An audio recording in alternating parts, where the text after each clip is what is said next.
মায়ের পেট একদিন শুরু হয়েছে, একদিন ডেলিভারি দিয়ে মায়ের পেট ও জগৎ শেষ হয়ে যাবে। পৃথিবী একদিন শুরু হয়েছে একজনকে দিয়ে, আর যেদিন পৃথিবী ধ্বংস হয়ে যাবে, সুর ফুঁকে যাবে, এ পৃথিবীর ভবমেলারও শেষ আছে।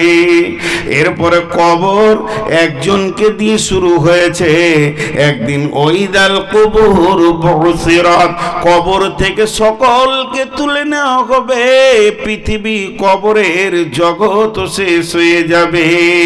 মিন আইয়িন খলাকাহু মিন নুতফাতিন খলাকাহু ফাকাদ্দারা সুম্মা সাবিলা ইয়াসরা সুম্মা আমাতাহু ফাআকবারা সুম্মা ইজা শাআ আনসারা।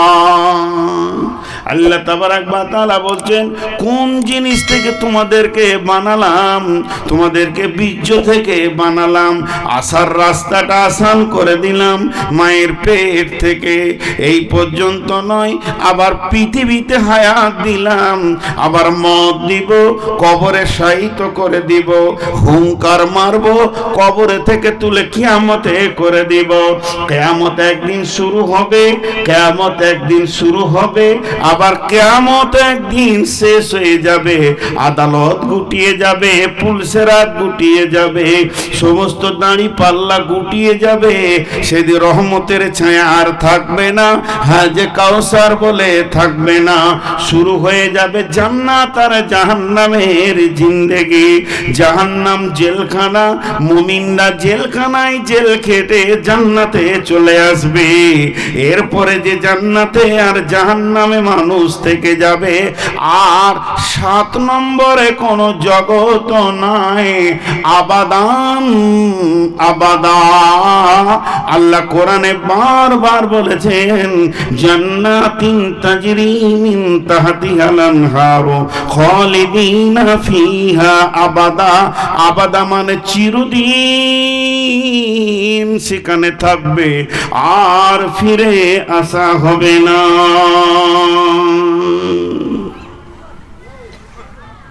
হয়ে গেল 6টা জগতের কথা বললাম। একটা একটা করে ছোট ছোট করে তফসির করব, বেশি লম্বা করব না। মেন তফসির করব কোনটাকে নিয়ে? এই দুনিয়াটাকে নিয়ে আর আখেরাতটাকে নিয়ে। এক বিশাল সফর, এই সফরে আমরা সবাই মুসাফির। এখন একটা প্রশ্ন ছোট্ট করে করব, আর আপনারা ছোট্ট করে উত্তর দিয়ে দেবেন। ভুল হলেও মুখ খুলবেন, ঠিক হলেও মুখ খুলবেন। আপনারা কি চুপ করে বসে আছেন না দৌড়ছেন? লোকগুলো মুখ খুলে না। চুপ করে বসে আছেন না দৌড়ছেন? এই জন্যই তো ইউটিউবারদেরকে বন্ধ করে দিব।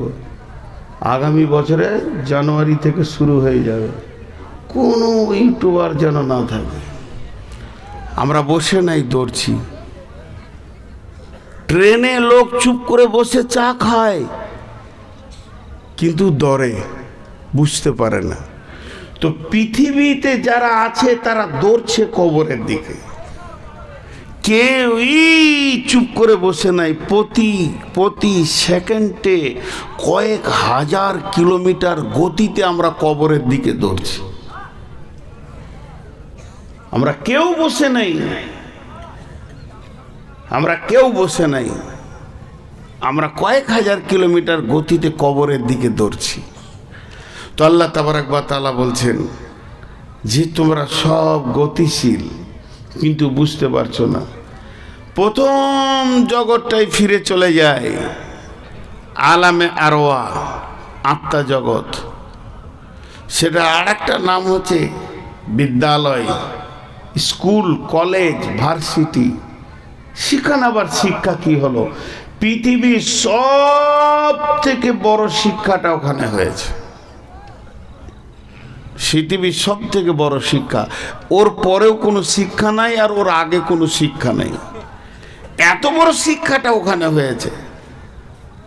কোন শিক্ষা?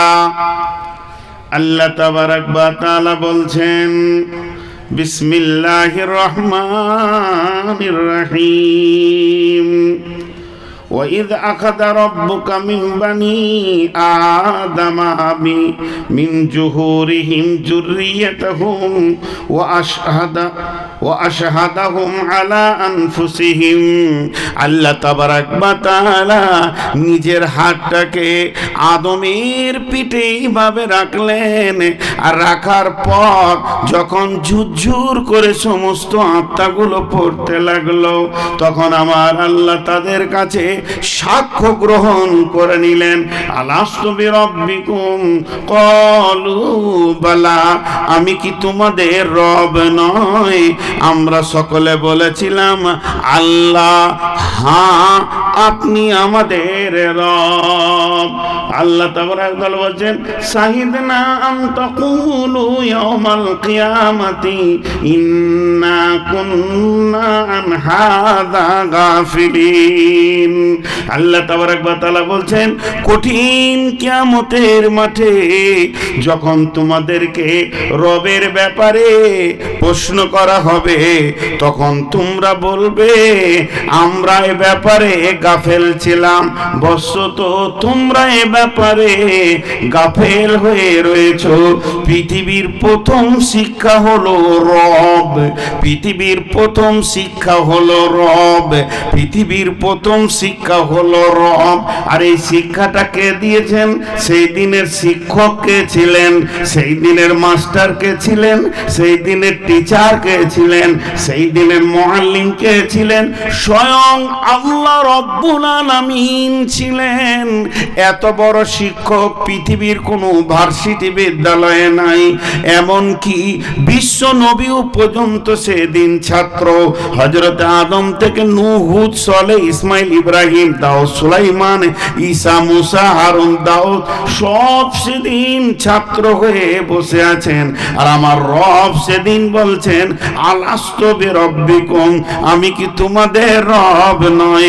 আমরা সকলেই বলেছিলাম ক্বালু বালা। ওখানে বস, পাছায় বাঁদরের হার আছে নাকি? ছোট ছেলে চেয়ারটাকে টেনে নিয়েছে, মুখের সামনে বসে গেল। খুব বেয়াদব বক্তা।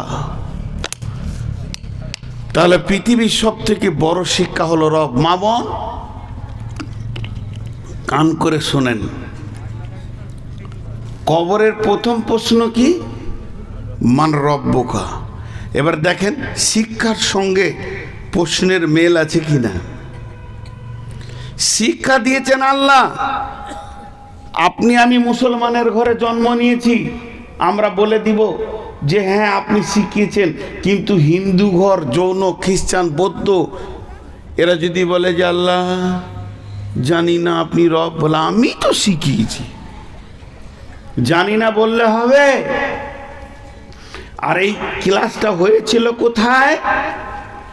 জায়গাটা কত দামি, জান্নাতুল ফেরদাউসের ভিতরে। আত্মার গোডাউনটা, আত্মা যেখানে আল্লাহ বানিয়ে রেখেছেন, পৃথিবীতে যত আত্মা আসবে মাদম সন্তান, সেই গোডাউনটা হচ্ছে জান্নাতুল ফেরদাউসের ভিতরে একটা ময়দান, যে ময়দানে আদমকে তৈরি করা হলো। আবার এসে কি সুন্দর ট্যাঙ্ক দিয়ে বসলে, আজীব জায়গায় জালসা করতে এসেছে। তো যাই হোক, উনি বসেছেন, ঠিক আছে, বয়স্ক মানুষ। আপনারা আমার দিকে ধ্যান করেন, আপনারা আমার দিকে খেয়াল করেন। তো সেটা জান্নাতুল ফেরদাউসের জায়গা। কথাটা বলেন আমার দিকে, জায়গাটা কত ভালো। হিন্দু, মুসলিম, জৈন, খ্রিস্টান, বৌদ্ধ, তারপরে ইহুদি, নাসারা, মাজুসি, অগ্নি পূজক, মূর্তি পূজক সবাই আসছে কোথা থেকে? জান্নাতুল ফেরদাউস থেকে আসছে। কারণ ওখানেই স্টোর। আল্লাহ শিক্ষা দিলেন রব, তার মানে আল্লাহ আমাদেরকে রবের শিক্ষা দিয়েছেন যে পৃথিবীতে রবকে চিনতে হবে। কারণ প্রথম প্রশ্ন কবরে আসবে রব। ঝামেলা ক্লিয়ার। এখন একটা কথা বলি, আদম আমাদেরকে আদিটা বাদ দিয়ে শুধু পিতা বলেন কেন? অসুবিধা কি আছে? আদম আমাদেরকে, আবার আদিটা বলবিও, আদি বলবেন কেন? সরাসরি পিতা। আদম যদি আমার বাপ হয় তাহলে আমার ছেলের কে হচ্ছে? কথা উত্তর দেয় না। আদম যদি আমাদের বাপ হয় তা আমার ছেলের কে হচ্ছে? দাদু হচ্ছে, কিন্তু আসলে তা নয়। আদম সবারই বাপ। কেন সবারই বাপ? তার দলিলটা কি? যে আয়াতটা আমি মোবাইল দেখে পড়লাম, এই আয়াতটাই হলো দলিল। তার কারণ আমার দেহে দুইটা জিনিস আছে, 2 in 1। একটার ভিতরে দুটি জিনিস, একটা আমার আত্মা আর একটা আমার দেহ। পৃথিবীর যে মা বাপকে নিয়ে আমি কাগজ কলমে আধার কার্ডে পরিচয় দিয়েছি, এই মা বাপটা হলো আমার দেহের ব্যাপারে মা বাপ, কিন্তু আমার আত্মার আব্বা। তখন মায়ের দরকার হয়নি, বিনা মায়ে আব্বার পিঠ থেকে সরাসরি আত্মাগুলি বানানো হয়েছে। এর জন্য আদি পিতা, আমাদের সকলেরই পিতা হলেন আদম। আত্মাটা আদমের নির্যাসের, আর দেহটা হলো বর্তমান পৃথিবীর মা বাপের ক্রসে। জি, এটা হলো আলামে আরওয়া, আত্মা জগতের কথা বলছি মা বোন। এখন মজার একটা খবর আমি আপনাদেরকে শোনাই। বক্তব্যের ভিতরে একটা জটিল সাইকোলজিস্ট দিচ্ছি, এটা ধ্যানের সঙ্গে নেবেন।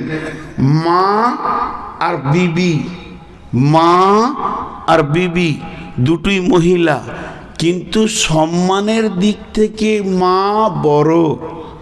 মাকে করানো যাবে না মায়ের কথাতে। জাহান্নাম তৈরি হয়ে আছে মা আব্বা কষ্ট পেলে, তো মা আর বিবি। কিন্তু বিবি কিন্তু আমার নিকট, সিরিয়ালে বিবি আগে, সিরিয়ালে বিবি আগে, মায়ের থেকে আগে। কেন? বড় বড় দার্শনিকেরা বলছেন, যেটা তোমার বিবি ওইটা তোমার দেহের সাথে সম্পর্ক নয়, আত্মার সঙ্গে সম্পর্ক। মায়ের সাথে দেহের সম্পর্ক, আব্বার সঙ্গে দেহের সম্পর্ক, ভাই বোনের সঙ্গে দেহের সম্পর্ক, চাচার সঙ্গে দেহের সম্পর্ক, খালা খালা, নানি নানা, দাদি দাদার সঙ্গে দেহের সম্পর্ক। পৃথিবীতে যদি তোমার 100টা আত্মীয় হয়, তার মধ্যে 99টা দেহের সঙ্গে সম্পর্ক। শুধু একটাই মানুষ পৃথিবীতে আছে যার সঙ্গে আত্মার সঙ্গে সম্পর্ক। আল্লাহ কোরআনে সূরা রুমের ভিতরে বলেছেন, ওমিন আয়াতিহি আন খালাকা লাকুম মিন আনফুসিকুম আজওয়াজা। আমি তৈরি করেছি তোমার আত্মা সম্পৃক্ত থেকে, আত্মা সম্পৃক্ত থেকে তৈরি করেছি কাকে? আজওয়াজা, তোমার বিবিকে। লিতাসকুনু ইলাইহা, তার কাছে গেলে তুমি শান্তি পাবে। লিতাসকুনু ইলাইহা ওয়া জাআলা মাওয়াদ্দাতা ওয়া রাহমা ইন্না ফি যালিকা লাআয়াতিন লিকাউমিন ইয়াতাফাক্কারুন। স্বামী স্ত্রী আত্মীয়টা কোথা তৈরি হয়েছিল? পৃথিবীতে না জান্নাতে? স্বামী স্ত্রী, জি, আদম আর হাওয়া কে ছিল? কথা বলে না? তারা কে ছিলেন? আর এই আত্মীয়তাটা কোথা তৈরি হলো? জান্নাতে। তো আজও স্বামী স্ত্রীর ভিতরে জান্নাতের সুখ আল্লাহ ভরে রেখেছেন। আল্লাহ বলেছেন, লিতাসকুনু ইলাইহা, পুরুষ তোমার উগ্র মূর্তিকে ঠান্ডা করবে তোমার বিবি। ওয়াজআলা বাইনাকুম মাওয়াদ্দাতা ওয়া রাহমা, একে ওপরে মাখামাখি করলে আল্লাহ তোমাদের দুইজনকে দুইজনের ভিতরে আনন্দ দেবে, আল্লাহ রহমত শান্তি বর্ষণ হবে সেখানে। তার মানে জান্নাতি সুখ বিবির কাছে লুকানো আছে। এটা কোথাকার আত্মীয়? আমার আমার বিবি, আমার বিবি আমার জান্নাতের আত্মীয়, আত্মা জগতের আত্মীয়। পৃথিবীর এটা প্রথম সেটিং নয়, এটা দ্বিতীয় সেটিং চলছে বিবির সঙ্গে। ফার্স্ট সেটিং আমার আত্মা জগতে হয়ে গেছে, এটা দার্শনিকরা বলছেন। তবেই তুমি পৃথিবীতে তাকে দেখে আনন্দ পাচ্ছ, কারণ সে তোমার অর্ধাঙ্গিনী। দুই ভাগ বিভাজন করে একটাকে তোমার শ্বশুরের শাশুড়ির কাছে দেওয়া হয়েছে, একটা তোমার মা বাপের কাছে দেওয়া হয়েছে। এখানে লম্বা তথ্য কথা আছে, আমি সেদিকে যাচ্ছি না। অনেক বুড়ি মা আছে, ছেলেকে আর বৌমাকে হাসতে দেখলো আর কলজে জ্বলে যায়, কিন্তু ওটা যে জান্নাতের টুকরা, হাসবি। তো যাই হোক, এদিকে আমি আর বাড়াচ্ছি না। তো আত্মা জগতে যে প্রেম, যে ভালোবাসা, এটা বিবির সঙ্গে, বাকি কারোর সঙ্গে নয়। এর জন্য এটা জান্নাত পর্যন্ত থাকবে আত্মীয়তাটা। কীরকম? যেদিন মারা যাবে সবাই কিয়ামতের মাঠে উঠবে তো নাফসি নাফসি করবে, জাহান্নাম চলে যাবে তো ত্রাহি ত্রাহি করবে, কবরে কেউ কাউকে মনে রাখতে পারবে না। তবে জান্নাতে তো কোনো টেনশন নাই, তবে জান্নাতে তো কোনো টেনশন নাই, তবে জান্নাতে তো কোনো টেনশন নাই।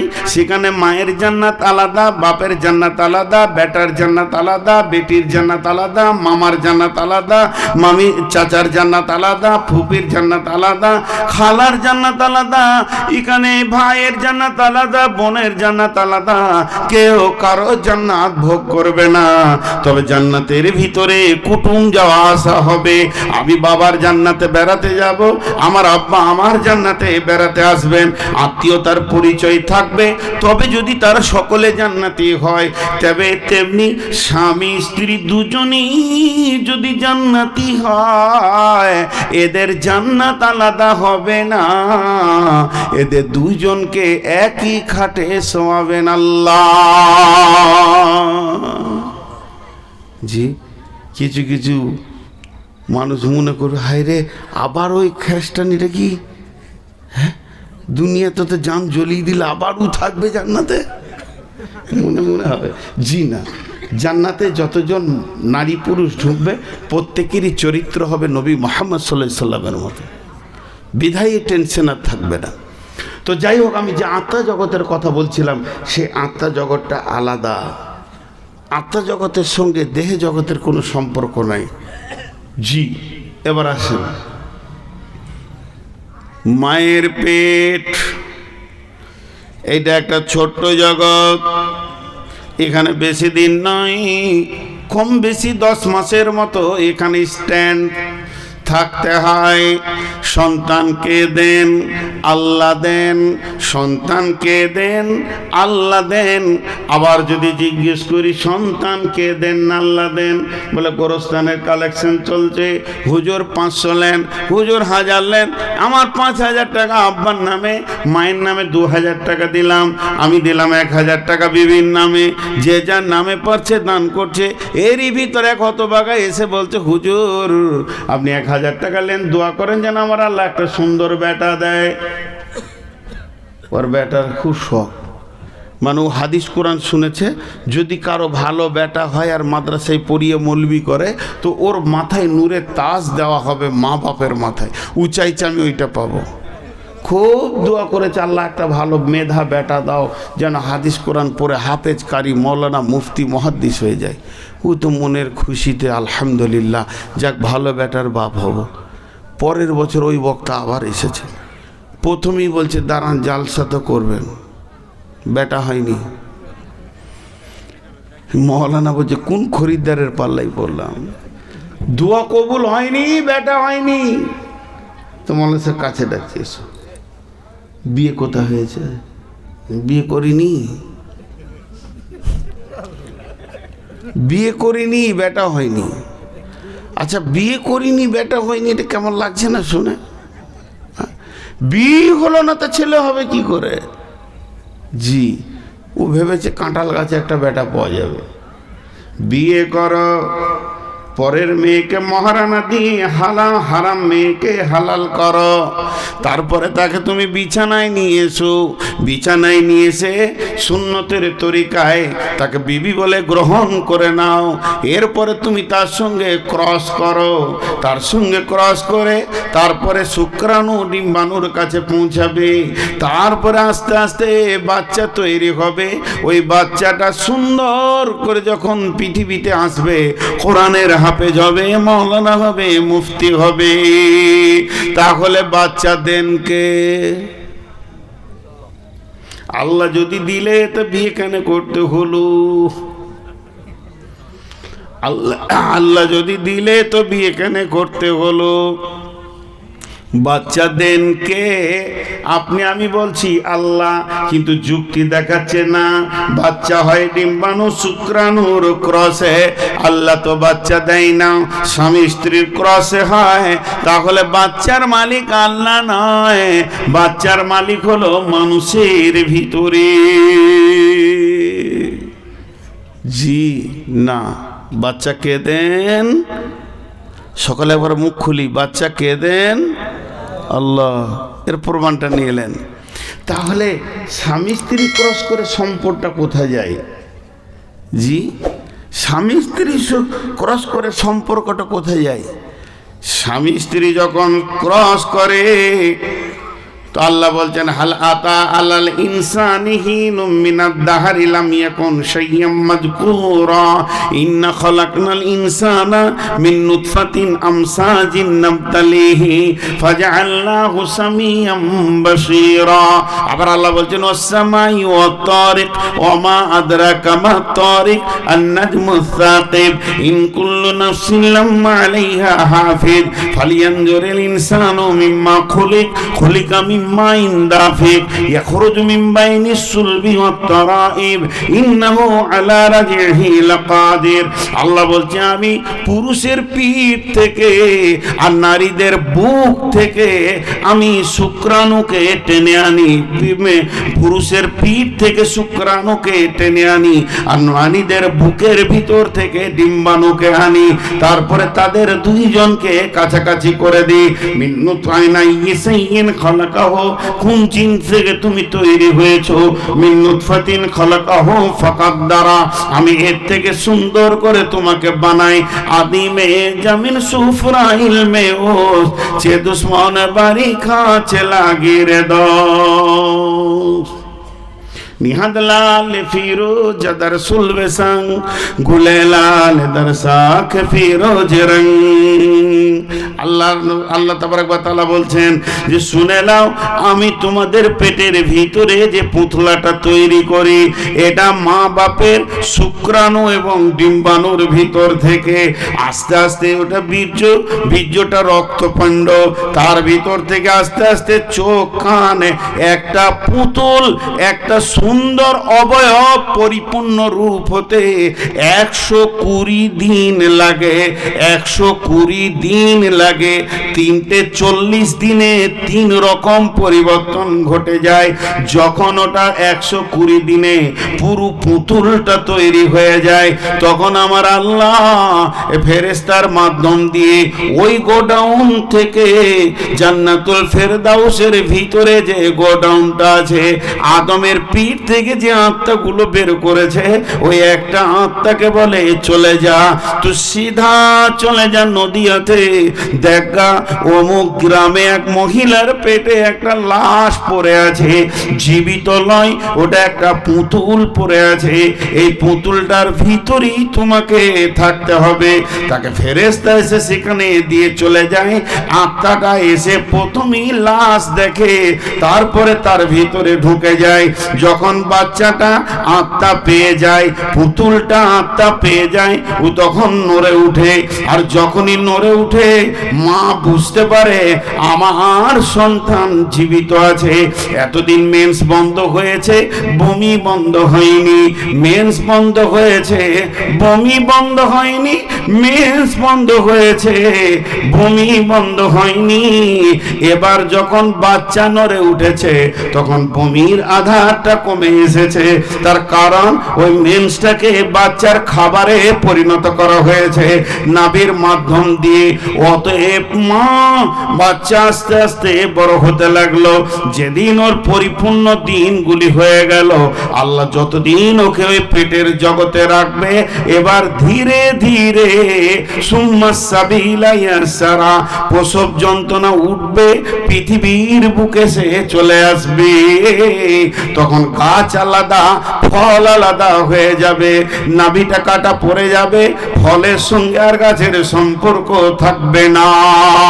তখন মানুষ কোলে করে বাচ্চাটা নিয়ে ঘুরবে আর বলবে, আল্লাহ আমাকে বাচ্চা দিয়েছে। তার কারণ ওই আত্মাটা আল্লাহ দিয়েছিল। যদি আত্মাটা আল্লাহ না দিত, তাহলে ওই বাচ্চাটা 3-4 মাসের পর আত্মা না পেলে পচে যেত, গলে যেত, সরে যেত, পড়ে যেত, নষ্ট হয়ে যেত। এরই নাম বাচ্চা নষ্ট হয়ে যাওয়া, কারণ তাকে আত্মা দেওয়া হয়নি।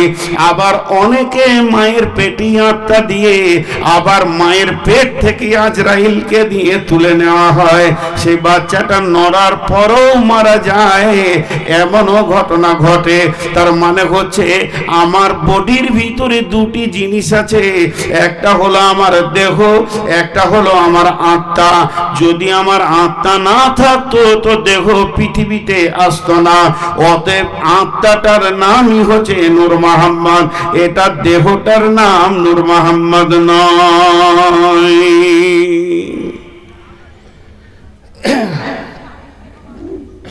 চশমাটা নূর মোহাম্মদের, মোবাইলটা নূর মোহাম্মদের, এই মোবাইলটা নূর মোহাম্মদের, ব্যাসটা নূর মোহাম্মদের, কলমটা নূর মোহাম্মদের, এক জায়গায় করে দিলাম, এটার নাম নূর মোহাম্মদ হয়ে গেল?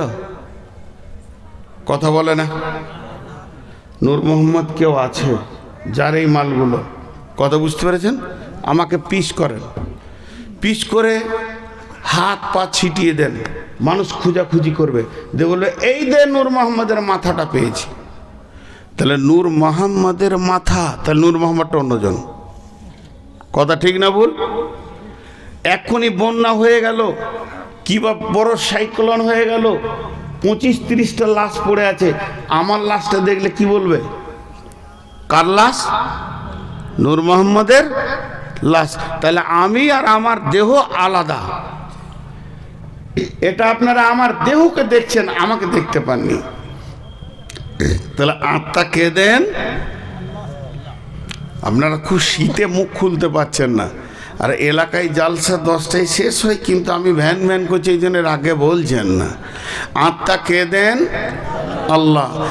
যেহেতু আত্মার মালিক যখন আল্লাহ, তো দেহর মালিকও আল্লাহ, বিধায় আত্মা যখন আল্লাহ দিয়েছেন, তো সন্তান কে দেন?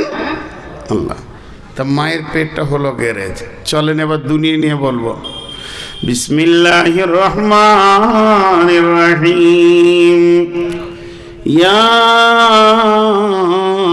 আইয়ুহাল্লাযীনা আমানু মা লাকুম ইযা ক্বিলা লাকুম ইনফিরু ফী সাবিলিল্লাহি সাকালতুম ইলাল আরদি আরাদিতুম বিল হায়াতিদ দুনিয়া মিনাল আখিরা ফামা মাতাউল হায়াতিদ দুনিয়া ফিল আখিরাতি ইল্লা কালিল।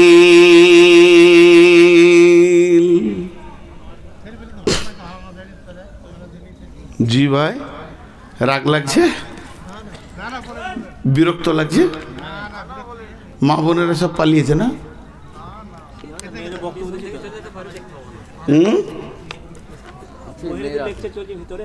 ও, ওখানে আলাদা বক্তা আছে?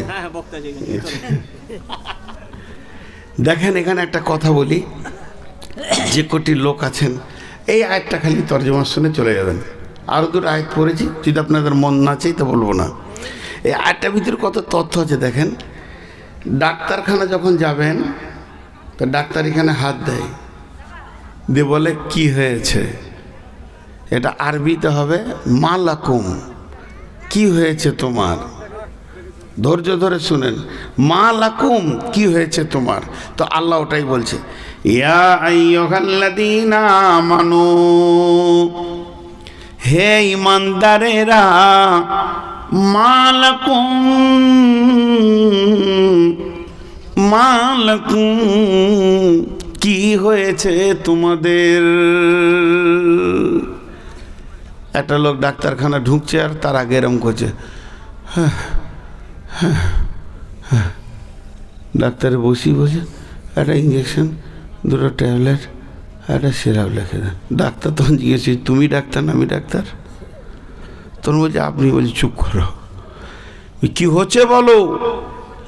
ঘন ঘন পেশাব, ঘুম আসে না, খেতে ভালো লাগে না, এনার্জি লস। ডাক্তার বলছে সুগার। এক কথায় মেরে দিলে, তোমার কি সুগার। তো এটা হলো দেহের রোগ। দেহের রোগ আলাদা, আত্মার রোগ আলাদা। একটা লোক বিড়ি খায়, এটা দেহের রোগ না আত্মার রোগ? জোরে বলেন না, আত্মার। একটা লোক চুরি করে, খিস্তি করে গাল দেয়, এগুলো কিসের রোগ? আত্মার রোগ। মদ খায়, তো কিছু লোক আছে ওকে যেমন শরীরটা খারাপ, তা বলে দিল তোমার হয়েছে সুগার, তা আল্লাহ জিজ্ঞেস করছে নামাজ পড়তে, ভালো লাগে না। রোজা, গ্যাস হয়। পর্দা, না না, কেন পর্দায় থাকবো, এত সুন্দর চেহারা যদি পাঁচজনকে না দেখাবো তো কি হইল? আল্লাহ বলছে তো জাকাত দিতে, ছি ছি ছি। সুদ, হ্যাঁ খুব খেতে ভালো লাগে, খুব খেতে ভালো লাগে। আর নামাজের সময় তাস খেলতে, অসুবিধা নাই তাস খেলতে। ব্যভিচার বলেন, প্রতিদিন নিত্য নতুন চালিয়ে যাব। আল্লাহ বলছে কিসের রোগ দেখ, মালাকুম। তাহলে ওর কি হলো? একজনের এনার্জি লস, ঘন ঘন পিসাব, ঘুম হয় না, খেতে ভালো লাগে না, শরীর টাল খেছে। আর একজনাকে জেনা করতে ভালো লাগছে, সুদ খেতে ভালো লাগছে, নামাজ ভালো লাগে না, পর্দা ভালো লাগে না, দেহ বের করে বেড়াতে ভালো লাগছে। এটা হলো আত্মার রোগ, এটা হলো দেহের রোগ। দেহেরটা ছিল ডায়াবেটিস, দেহেরটা ছিল সুগার। আত্মারটা কি রোগ? আত্মারটা কি রোগ? আত্মারটা কি রোগ? আল্লাহ বলছেন আরাদিতুম বিল হায়াতিদ দুনিয়া মিনাল আখিরা ফামা মাতাউল হায়াতিদ দুনিয়া ফিল আখিরাতি ইল্লা কালিল। মানুষ ভুল বকে কখন? মানুষ ভুল বকে কখন? বুঝেছেন? মুঝে पीने का शौक नहीं, पीता हूँ मैं गम भुलाने को। বোতল খেলে মানুষ ভুল বকে। तो शेख सादी की बोलছেন, गमे दुनिया माखोर के गम गमे आस, हम गम हाँ फरूतन अजियास। गमे दुनिया माखोर के बेहुदा आस, हिचका से दर दुनिया नया सुदास।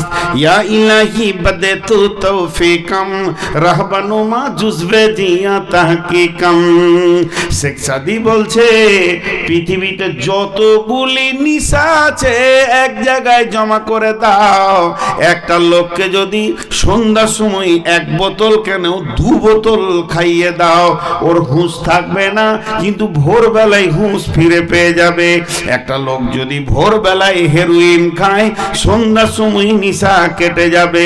পৃথিবীর বুকে, পৃথিবীর বুকে, পৃথিবীর বুকে যত নিশা আছে একবার সেবন করলে আর একবার কেটে যায়। কিন্তু এমন একটি নিশা আছে, ওই নিশাটা মাতালে খায়, চোরে খায়, লম্পটে খায়, দাগাবাজে খায়, সুদারুতে খায়, জুয়ারিতে খায়, মলবিতে খায়, মৌলানাতে খায়, মুফতি খায়, মুহাদ্দিস খায়, মাস্টার খায়, ডাক্তার খায়, ইঞ্জিনিয়ার খায়, পৃথিবীর সব মানুষ খায়। আর ওই নিশাটা এত কঠিন নিশা, ওটা কাটাবার কোনো সময়সীমা নাই। ওটা একমাত্র কাটাতে পারবে যে ফেরেশতা, ওরই নাম আজরাইল। সেই নিশাটার নাম বলতে পারবেন? হ্যাঁ, আখ। ঘুমের ঘরে ভুল বকছেন নাকি?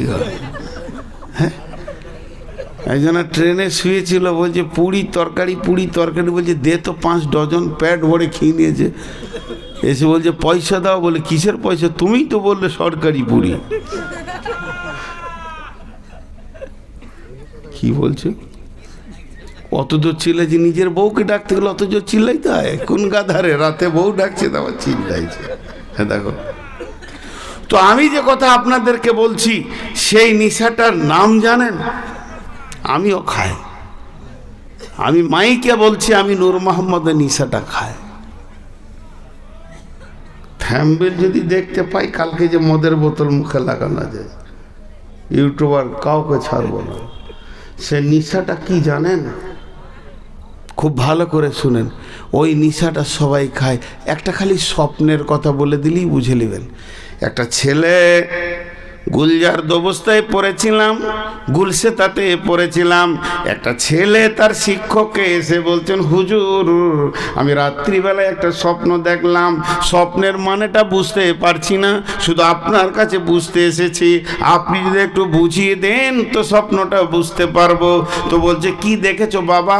বলে, আমি একটা বস্তা ধরে দাঁড়িয়ে আছি, আর গোটা দেশের লোক, গ্রামের লোক, এলাকার লোক, পঞ্চায়েতের লোক, ব্লকের লোক, জেলার লোক সব যেন ঝুড়ি ঝুড়ি করে মাল আনছে, আর আমার ওই বস্তাটাই ভরে দিচ্ছে। হাজার হাজার যদি ঝুড়ি মাল চলে গেল, ডালি টুকরি মাল চলে গেল, বস্তা আমার ভর্তি হচ্ছে না। কিন্তু একজন মুরব্বী আসলো খালি হাতে, আর জমিন থেকে এমনি করে মাটি তুলে নিয়ে আমার বস্তাতে যখনই 3 মুষ্টি দিয়ে দিল, গোটা বস্তাটা চুর হয়ে গেল। আর তখন তার ওস্তাদ বলছে, বাবা রে, তুমি যে স্বপ্নটা দেখেছো, সারা পৃথিবীর মাল যদি তোমাকে মালিক বানিয়ে দেওয়া হয়, তোমার মন ভরবে না, তোমার মনের আশা মিটবে না, যতদিন তোমার বুকে মাটি না চেপেছে। এ নিশার নাম হচ্ছে দুনিয়া। এ নিশাটার নাম কি? দুনিয়া। দুনিয়াতে যাকে কেটে দিবে, নিশা যে খেয়ে নেবে, সে আর হুঁশে ঠিক রাখতে পারবে না। সে আর সুদ, বাড়ি, জুয়া, বেইমানি, খালি টাকা হলেই হলো, ঝামেলা শেষ। দুনিয়ার নিশাতে মানুষকে বেশি পাগল করে মদের থেকেও। জি, দুনিয়ার নিশা মানুষকে বেশি পাগল করে। এক হাজি সাহেব ছোট মেয়েটার বিয়ে দেবে, ওই চলে আসবে পলাশি থেকে ছেলে বিয়ের জন্য, আর মাত্র 2 মাস আছে, চারিদিকে কাজে ব্যতিব্যস্ত লেগে গেছে। হাই সাহেব একটা মিস্ত্রিকে ডেকে বলছে, এখানে গেটটা সুন্দর করে, পাশে একটা চেম্বার করে সুন্দর পায়খানা একটা ব্যবস্থা করে দাও, মেহমানরা যেন স্টাইলস ফালিশ দিয়ে করতে হবে, মেহমানরা যেন এইদিকে পায়খানা ফিরে, ভিতর থেকে যেন ওইদিকে মেয়ে ছেলে মেহমানরা ফিরে, খুব সুন্দর ক্যাপাসিটি করছে, আর তাড়াহুড়ো করছে এইদিক ওইদিক ওইদিক, এটা কর না রে, ওটা কর না রে। মিস্ত্রি বলছে, চাচা চেম্বারটা 4 আর 10, 4-6 করে দিলেই 20-50 বছর চলে যাবে, 20-50 বছর চলে যাবে। তখন ওর বড় বেটা বলছে, আব্বা কি করবো? আরে তোকে বললাম রডগুলো নিয়ে আই গা। খেপে গেছে এবার, রডগুলো নিয়ে আই গা, তোকে বললাম, এখনো দাঁড়িয়ে আছিস? সিমেন্ট 20 বস্তা, রড 2 কুইন্টাল নিয়ে আয়। এটা বড়টাকে বলেছে। আর মিস্ত্রি তখন বলছে, 50 বছর কোনো ব্যাপার নাই, চেম্বারটা ভর্তি হবে না, 100 বছর আমি এটা করে দিই। তখন বলছে, 15-8 কর। 50 বছর কি বলছিস? তোর হুঁশ আছে? 200-400 বছর যেন নষ্ট না হয়। আর 200-400 বছর এই জোরে বলতে গিয়েছে, ঘাড়ের রগটা কট করে ছিঁড়ে যায়। 4 মিনিটও থাকলো না, হাঁকবে তো দূরের কথা। এর নাম দুনিয়ার নিশা, এর নাম দুনিয়ার নিশা। আল্লাহ বলছেন, আরাজিতুম বিল হায়াতিদ দুনিয়া মিনাল আখিরা ফামা মাতাউল হায়াতিদ দুনিয়া ফিল আখিরাতি ইল্লা কালিল। দুনিয়া নামে সাপে যাকে ছবল মেরেছে, আর ওই বিষে যারা আক্রান্ত হয়ে গেছে, তাদেরকে কোনো আমল করতে ভালো লাগবে না, হাদিস কোরআন ভালো লাগবে না, মসজিদ ভালো লাগবে না, মাদ্রাসা ভালো লাগবে না, গোরস্থানের জালসা কি আর কোনো জালসা কি তাবলীগের জালসা ভালো লাগবে না, গান বাজনা আর লাফালাফি কুদাকুদি ভালো লাগবে। আপনারা আমার সঙ্গে একবার মুখ খুলবেন 1 মিনিট। বান্দরে কি করে? বান্দরামি। বান্দরে কি করে? সবাই বলেন বান্দরামি। শব্দটা বলে যেমন বলছি এরকম জোরে বলেন। বান্দরে কি করে? বান্দরামি। মাতালে কি করে? মাতলামি। মাতালে কি করে? মাতলামি। আর জানোয়ারে কি করে? জানোয়ারি। আজ 12টা থেকে শুরু হবে, জানোয়াররা জানোয়ারি করবে। জানোয়াররা জানো, নদীর ধারে কাটোয়াতে যে কত বক্স লাগিয়েছে, সব নিজে নিজে জায়গায় ঘেরেছে, রাত 12টাতে কুদুকুদি করবে, জানোয়াররা করবে জানোয়ারি। নৌকাতে পার হচ্ছি তো মনে হচ্ছে আজাবে পার হচ্ছি, দুদিক থেকে বক্সের এত চাপ। জি, জানোয়াররা জানোয়ারি করবে, সব ভালো লাগবে, সারা রাত লাফাবে, কিন্তু জালসাতে 2 ঘন্টা থাকতে ভালো লাগবে না। কারণ তাদেরকে এমন সাপে কেটেছে, তার নাম হলো দুনিয়া। আল্লাহ বলছেন